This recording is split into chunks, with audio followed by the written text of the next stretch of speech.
the dispute quickly escalated into a gunfire because two police officers attempted to break up the fight with just additional gunfire. No, that's not what happened. What happened was when Lil Tim got out the car and came around and when he shot Vaughn, Atlanta police officers who were there doing security shot back. And then everybody started shooting at everybody. So not just Davon is not the only person who died that night. There was 2 other people that died that night, and there was 3 other people who were shot and injured. So he was not the only person who lost his life that night. There was 62 shots between 2 groups of people and Atlanta PD. And one thing Atlanta PD do is Atlanta PD don't play. Right, because the Georgia Bureau, like the investigation, they said 3 people were killed. And then somebody in the Atlanta police spokesman said that only 2 of them died, but 4 people were wounded, but 3 people died. One was placed in police custody for the murder of King Von, and that was Tim. Right. Lil Tim. Because he was being treated for a gunshot wound. Because I didn't see nobody take King Von to the hospital. He got shot, and he was there by himself with Quando wrapped around him and everything. But let me tell you guys something. Let me tell you why I think that gang violence perpetuates all of this. Because all of this stems from him being a part of a gang in Chicago and Quando Rondo being a part of a gang with 4K Trey. Y'all happen to see each other. Now, 6 people in total have either lost their lives or their life has been altered because they've been involved in this. And not just those 6 people. The reason I wanted to do this show is because I want to show you guys how I don't think some people take a look into the lives of the people that affects. And I say that because look how Asian Doll is handling it. That is the love of her life. That is her soul tie. That is her soulmate. And you see how people are treating her because she decides to grieve on social media. But that's her. Everybody grieves differently. Maybe she needs to do that. Maybe that's what helps her. She wants to keep his memory alive. And that's why she came out with that song. And you're absolutely right. You cannot tell people how to grieve. I'm 100% agree that you cannot tell people how to grieve. But this is where we as a society, we as a culture have to break that cycle. We have to raise our sons to not feel the need to be in a gang. King Von was in a gang because his daddy was in a gang. His granddaddy was in a gang. He is the grandson of King David, who is the man who started the Black Disciples. So that's his grandfather. So it's a cycle. It's a cycle. Violence perpetuates violence. If you see violence in your life, you perpetuate violence. And then people, like, I had a close friend of mine say, you know, I was hypocritical because I let my son play with guns. But, okay, go in there with your auntie. Close the door. Close the door. Speaking of that, you said people came at you because you allowed your son. Yeah, I allowed my son to play with guns. But let me explain to you why I allowed my son to play with guns. Because my father, I've been playing with weapons, and I've had a gun or a weapon since I was 3 years old. My dad gave me a BB gun at 3 years old. I grew up in Tampa, Florida. I grew up in one of the roughest projects in Florida. I'm a little biracial girl, but you can't tell that I'm biracial. People just knew me because they knew who my dad was, and they knew who my brothers was. But for people who didn't know me, they would just be like, oh, who is this little mixed girl? Or who is this little girl in the hood? Like, I grew up in the projects, in the trenches, in the hood of the hood of the hood. So my dad always made sure I knew how to protect myself. I also was in the military, and I specialized in weapons when I was in the military. So allowing my son to play with weapons or to play with guns, for one, it started because he plays Call of Duty with his dad. Him playing Call of Duty with his dad, that is a military game. His mama was in the military.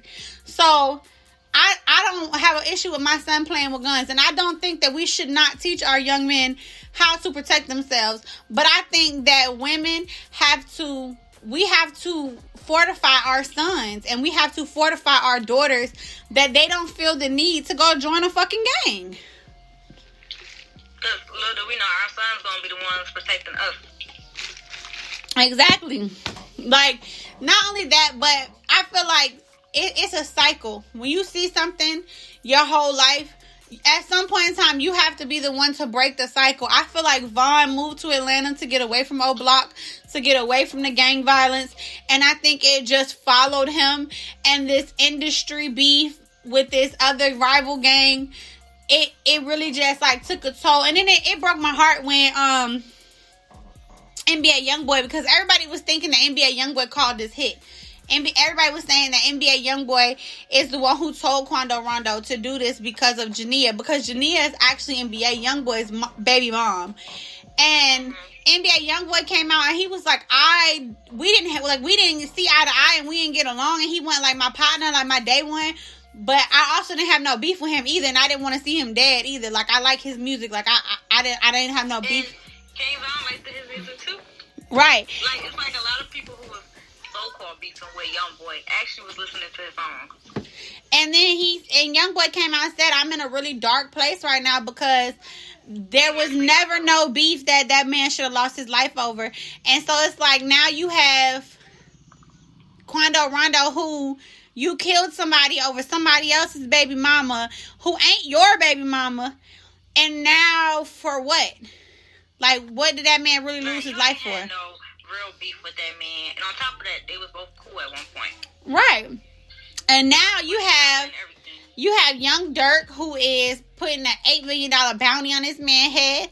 Like, which means that eventually Quando Rondo know his days are numbered.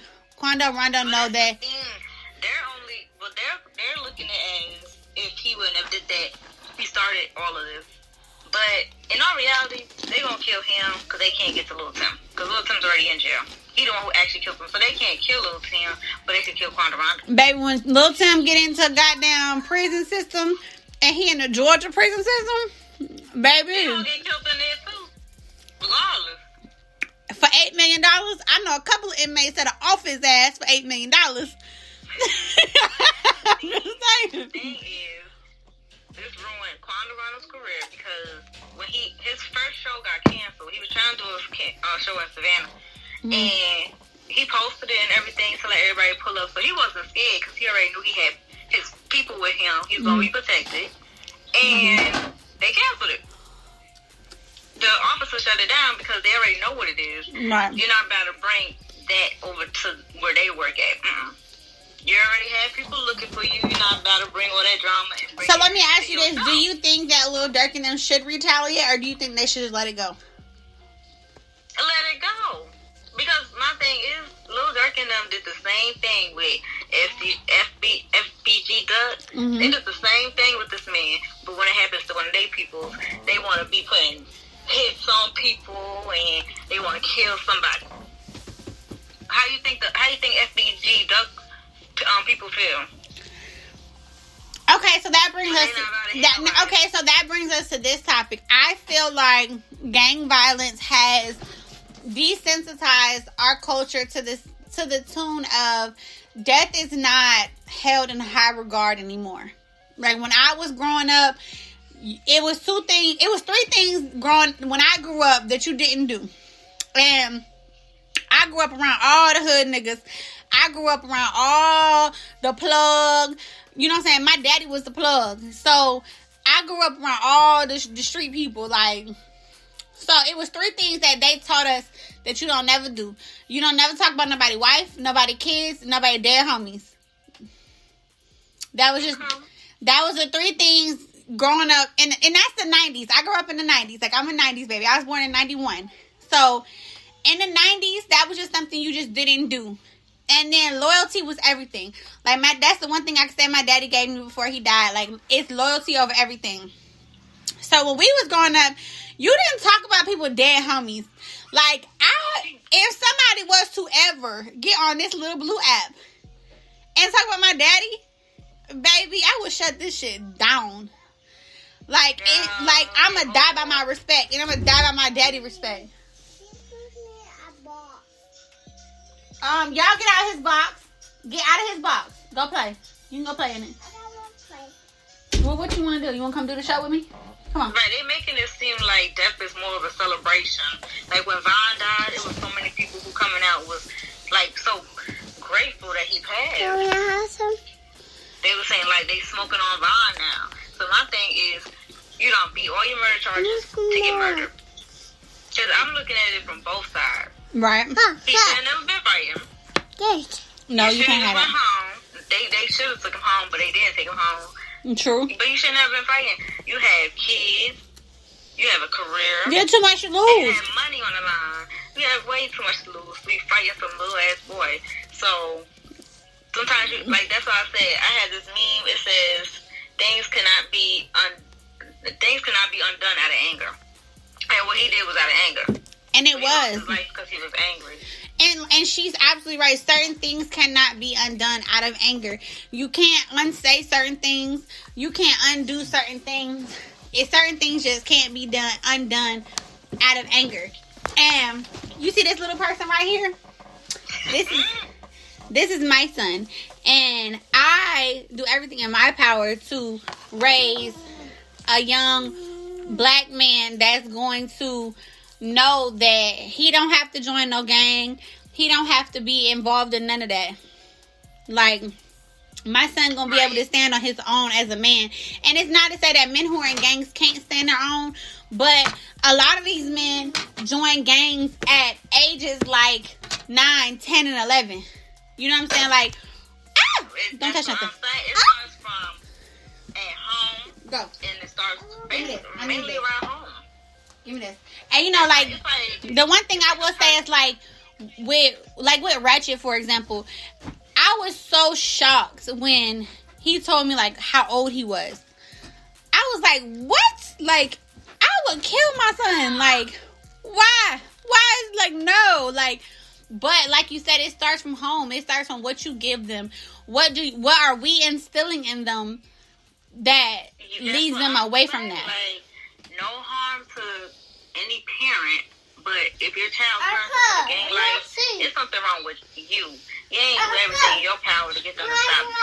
Because it all starts from home, especially in the black community where the father is the gang leader and then the son wants to follow in their father's footsteps when they pass, but the mother has to control it. Right. Like young boy, Sharonda, she didn't do well raising that boy. That boy been a killer since he was young, since he was 12 years old. Had babies since he was 13. She didn't do her job. He even said it in his song, like she was never around, and he called somebody else his mother, and he wants her to be his actual mother. Well, I don't know much about Young Boy, and I have heard that because you know, Ratchet is very fond of Young Boy. So he has told me that, but I don't know much about the situation with Sharonda. I will say though, like my brother, my brother's in a gang. Well, he was before he went to prison, but here, little baby. That's what I'm saying. Like, you see, Like, my dad was in a gang. He grew up in New York. He did the whole 9. He had 4 daughters.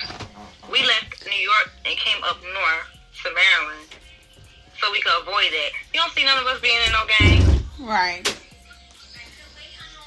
But it's something about, you know, like that lifestyle that's so intriguing to people. Because I think, like, for my brother, like, my dad was gone. My dad had been murdered. And then, you know, we didn't really have no guidance. Because, like, my mom was in the street. So we had, like, my grandma. And, like, we moved around a lot. But it was just something so fascinating about the gang life. And it was, like, when my brother, like, joined a gang, like, he just jumped head first. Like, it was just like, these was his brothers, like, these was his people, like, these people was at our house every day. And, like, I'll never forget, like, the moment that, like, my brother got jumped in a gang. Like, it happened so quickly. We was both standing on the back of the car, and then, like, out of nowhere, a dude just walked up and just hit my brother. And then it was like 6 of them fighting him all at one time.